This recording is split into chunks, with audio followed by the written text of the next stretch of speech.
All right, what's going on here? As you can see, we have the path that is open has unlocked 2 new worlds for us. This one up here, and this one down here. However, just like in Kingdom Hearts 1, we can't go straight to those worlds. We have to pass through the paths that are unlocked, that open to these worlds. This one here, Asteroid Sweep, gives us access to this world over here. And this one over here, Stardust Sweep, gives us access to this world down here. Now, it should be pretty obvious to figure out which door leads to which world. But if for some reason you're not sure where, which door leads to which world, you kind of fly up to it and touch the world. You'll bounce off a shield, and you'll see a little key icon appear over the door. And that means in order to get to that world, you have to open that door. Same for down here. This one's open by this one down here. So if for whatever reason you're confused and not sure, just fly up to the world and you'll see a little key thing. You'll know which door you got to unlock. So what I'm going to do, and I'm going to do this throughout the game, is as I unlock worlds and unlock passages, I'm going to unlock the passages first, and then I'll go do the worlds that I've unlocked. So instead of just going here and then going over to this world and then finishing the world and going to this one and then going to the world, I'm going to unlock both of these paths first and then do each of the worlds, starting with this one up here, because each one of these worlds has a different difficulty of enemies. Just like we saw in Kingdom Hearts 1, each of the worlds had a different number of star difficulties, indicating how hard the hardness were in those worlds. Same thing here, only it's not stars, it just gives you a flat number. And this world is the earlier world compared to this one. So what I'm going to do is I'm going to go through these 2 paths first. I'm going to start with this one down here because technically this is the more difficult path, but I mean, it's negligible difference as far as difficulty.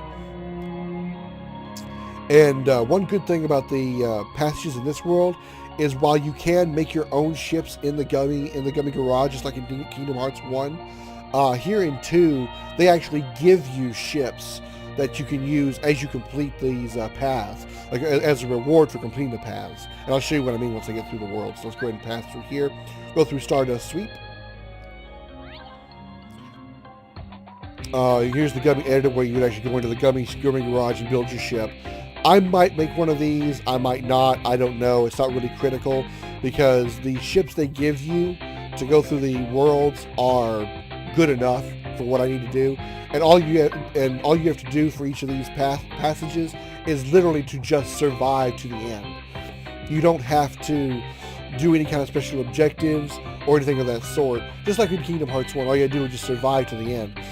Now, once you unlock the passage to the world, you can go back to those passages and play them again, and then you can do usually some objectives there, which is usually like get a high score, get a certain number of kills, gain a certain number of medals, things of that sort.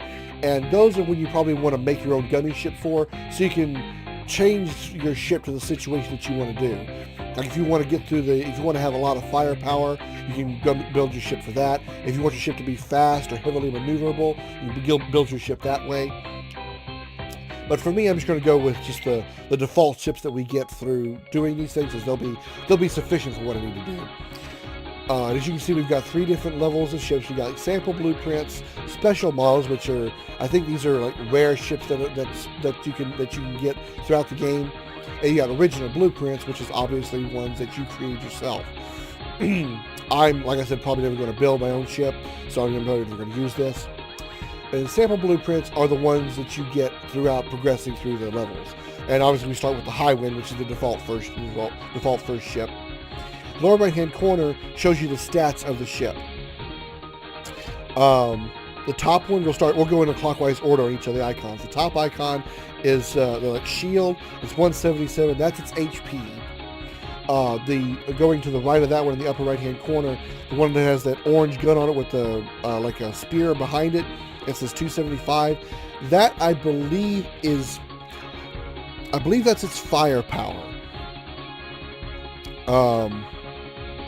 I'm not entirely sure, because sometimes I get these 2 confused, but I believe that one is firepower. The reason I'm kind of confused about it is if you look at the lower right-hand corner, the red square with what looks like a fireball blasting out of it, I'm not sure if that means firepower or the other one means firepower. I'm pretty sure the upper right one means firepower, and the lower right one means how many weapons are equipped, or how, are like a general rating of how powerful your weapons are, I think. I'm not entirely sure. I mean, I'm really not, because they got two icons that look like they represent the same thing, but their numbers are vastly different, so I'm really not sure. But I do know the other two.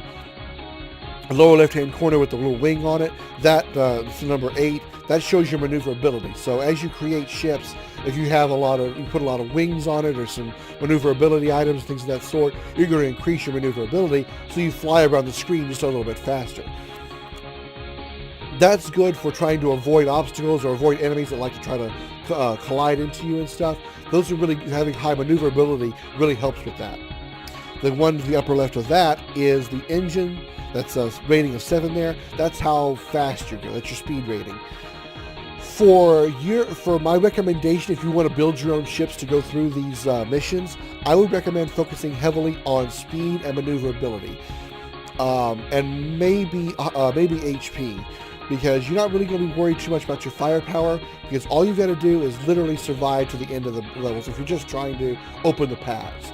So all you got to do is just survive to the end of the level. So I would say focus on the upper, upper and the left side of the gauge here when building a ship. Focus on HP, engines, and maneuverability, because you want to be able to get through the paths as fast as possible.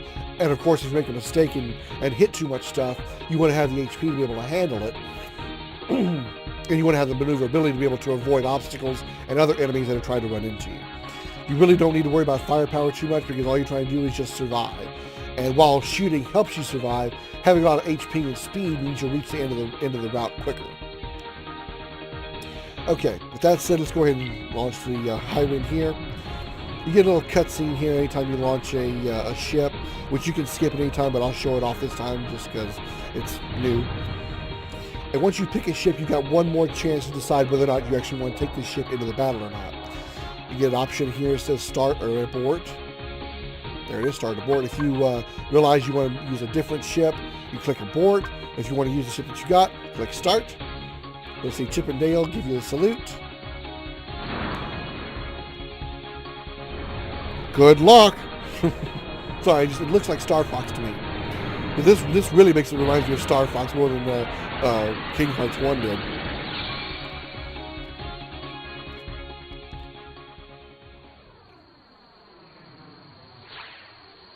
Yeah, basic controls, shoot stuff, and all that. Yeah, we got it. This sure is exciting. And here we go. Now, before I actually start, I need to set a setting here. As you see, you've got some options to set here. Pretty much the only one you really need to worry about is just rapid fire. In my opinion, I would prefer, my preference is full auto. That way you can just hold the X button down and your base weapons will just fire in full auto automatically. With semi-auto, you have to manually press the X button to fire your main weapons, and holding it down will charge up your charging weapons, which you have some weapons that charge up and lock on to enemies. And with semi-auto, holding the X button down will lock on to enemies and fire those lock-on weapons. Me personally, I'd rather have the full auto and when you're in full auto, I think you have to use circle to use any of your lock-on weapons, which for me, lock-on weapons aren't that big of a deal because, again, I'm not really focusing on trying to kill all the enemies. I just want to get through the level as fast as possible. That's how you open the maps. Now, for completing, I'm changing the Y-axis to reverse because I'm used to that. But that's just personal preference there. As far as killing the things and stuff, if you decide to go back and you want to do these missions again to get the high scores and stuff, and lock-on weapons would be really good. I wanted to mention one other thing. Doing the high score stuff will net you rewards for the game. You'll get items and sometimes synthesis items, I think, crafting items and things of that sort. But from what I remember, the items are not really fantastic. I mean, they're kind of good, but they're not really incredible. You're not going to get like a really powerful keyblade or a really awesome armor piece. You might get some decent crafting items. You might get something like a mega elixir or a mega potion, things of that sort. But you don't get really any fantastic items, at least not from what I remember, for doing these gummy routes again for the high scores. Not saying it's a bad thing to do. It's a nice little completionist thing if you want to do it, and the rewards are useful, just not incredible in my opinion. All right, let's get going. And you can see I'm holding X button, or I can't see I'm holding X button, but I'm firing constantly because I got that set. Hold on, I need to change something. I did. Y-axis normal. Okay, I forgot Y-axis is actually preferred normal instead of reverse here. Because actually, what it does is it sets your Y-axis to be, when it says normal to what you're already doing. Because I've already got down is up and up is down for me. That's my normal Y controls. Or let me say it right. I'm saying it wrong. My normal controls are inverted because I like the camera being down to up, up to down. That's the way I like my camera controls being. But when I'm flying, for some reason, I prefer it the other way. I prefer up being down and down being up. Down being down and up being up. I'm not really sure why I'm that way. It's just the way I prefer it for my flying. Now you see the red guy right there? Ah, I missed it, damn it. There are certain enemies that will spawn that will be glowing in color red or glowing gold. And those guys are the ones that you want to kill. You want to try to focus your fire on, even if you're doing just the,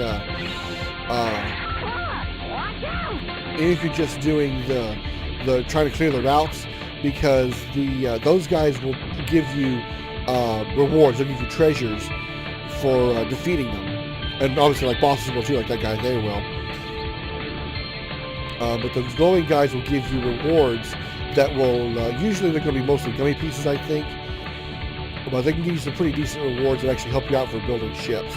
So I would recommend focusing on them as often as you possibly can. But there's going to be some enemies that are red that are not going to be the ones I'm talking about. What you're going to be looking for are glowing red enemies. If they're glowing and red, those are the ones you need to shoot at. You see this guy here? This guy's not glowing red.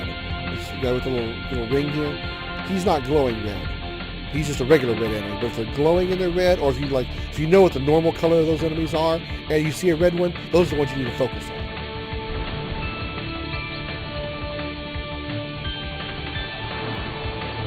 Here's a boss here. What you want to do with this guy, if you can, try to shoot its arms off. Gotta watch out because he can do a lot of damage to you. Okay, you get left side off, right arm. On, right arm, one more arm to go.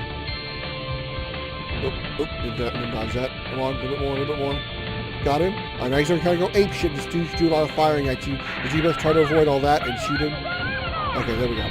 We didn't kill him, but that's okay. Essentially, it's kind of, you'll get some of the levels that will have that kind of boss type enemy that's usually going to be stronger than everything else. And if you kill it before you reach the end of the route, great. If not, no big deal. It's not important.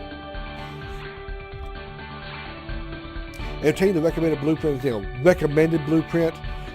To say recommended, I don't really know that it truly is. It's just a blueprint that is usually stronger than what you're currently using, which in this case we have the high wind level 2, which is basically the ship I'm carrying, currently in right now, but it's got some modifications to it that makes it just a little bit stronger. I can show that to you when I get to the gunning garage. Destroyed 180 and my score was 147,000.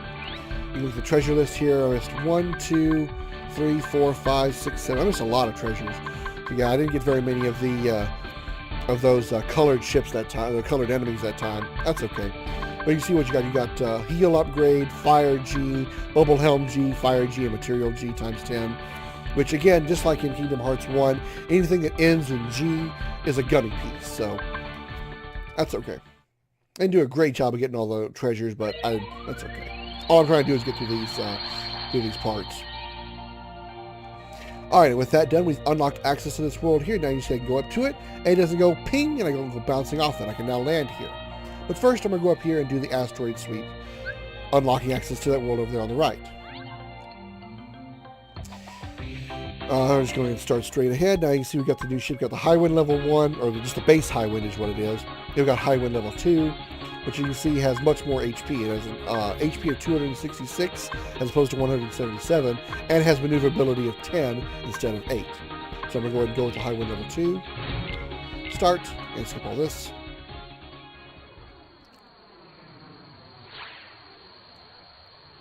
You already know they gauge in the right corner. Bring it on. So just like in Kingdom Hearts 1, you have a health bar. It's in the lower right-hand corner. If it runs out of HP, all that's going to happen is you got to go back to the beginning of the route. Or you're kicked out of the route. You got to go back into it again. All right, you see those guys that kind of look like bells or like crosses of some sort? You want to shoot them as quick as possible because they explode and do a lot of damage to a lot of enemies on screen. But also, if you don't shoot them quick enough, they'll like fly up right next to you. These guys right here, they'll fly up right next to you like that guy did there and explode doing damage. And also, when they fly up close to you, they're immune to damage. So you want to shoot them while they're at a distance. I think some more guys coming in.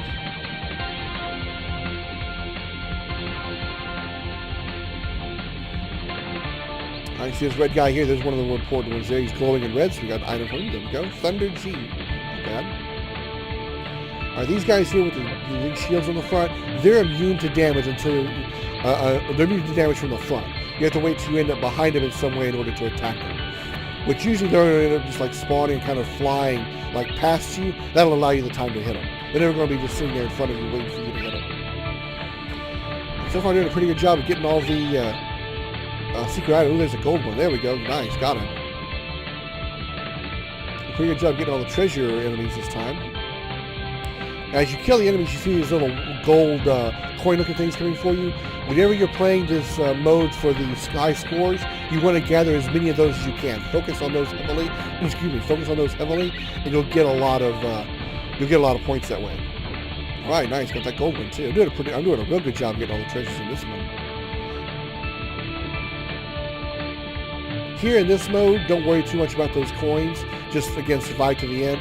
But it's really, really important that you get as many of those as possible whenever you're doing the actual missions for getting high scores and stuff. Because some of the missions kind of require you to reach a certain a certain medal level, which is that number you see on the lower left-hand side of the bar. See that number 18? It's right there. That's the number. That's the bar. It's the number that you're looking for, and to get some of the missions require you to get a high medal number in order to pass the level, or to win the objective. Your objective is to get a high medal score. And we got high win level 1 blueprint obtained. So as you probably could figure, the path that we went through first was actually the harder route, like I said. And that's why we got high win level 2 there and high win level 1 here. So kind of jumped the gun a little bit. Whatever. And we also got Falcon level 1. Okay. We got Falcon level 2. Okay. Medal level 19. Nice. We got 310,000 points. And a treasure. Let's see. I got them all this time. Okay, cool. This one was actually pretty easy to do that, but that's cool. I got all the materials in this level, or all the treasures on that level.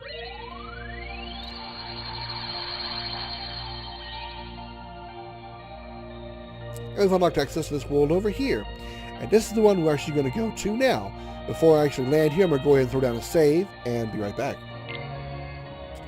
Alright, I'm back. All saved up and ready to go. So let's go ahead and land in the land of the dragons. Here we go. This is Mulan's world, of course. Or the world of Mulan, I guess I should say.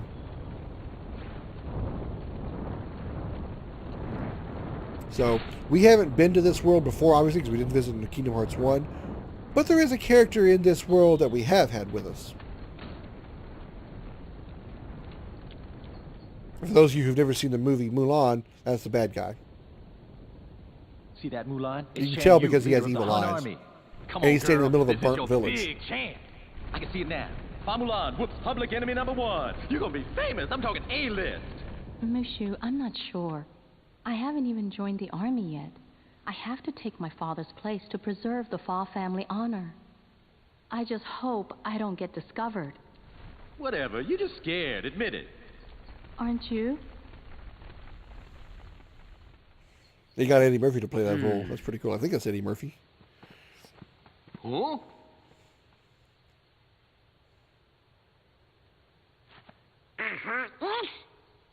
Let's get the jump on him.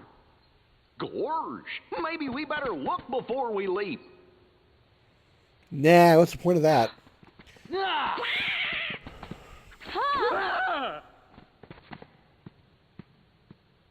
Is that Mushu? That's right. I know you heard of me. I'm little, lethal, and legendary. Now y'all scram before I get my dragon dander up. Hey, Mushu, we missed you. Yeah, well, you better hope I miss you, or else you're Sora, Donald, Goofy. Do you know them? Know them? Man, we used to kick all kinds of bad guy butt together. Yeah, you know. Remember, he was a summon in Kingdom Hearts 1. Because I'm a mighty dragon, right?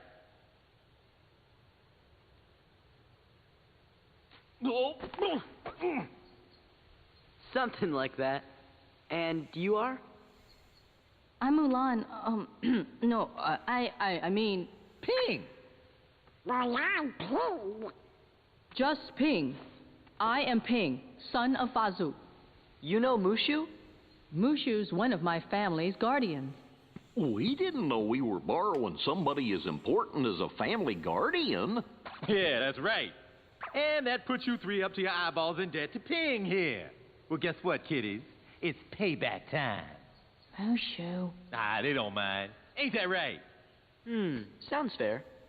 See, Ping here was just on his way to join the Imperial Army. We gotta go find the other recruits over at the training camp. Would you join us? It'll be easier to fit in if I'm with guys like you. What do you mean fit in? Well, don't worry about that. You're pretending to be a boy, aren't you? Huh? You're a girl? You didn't notice?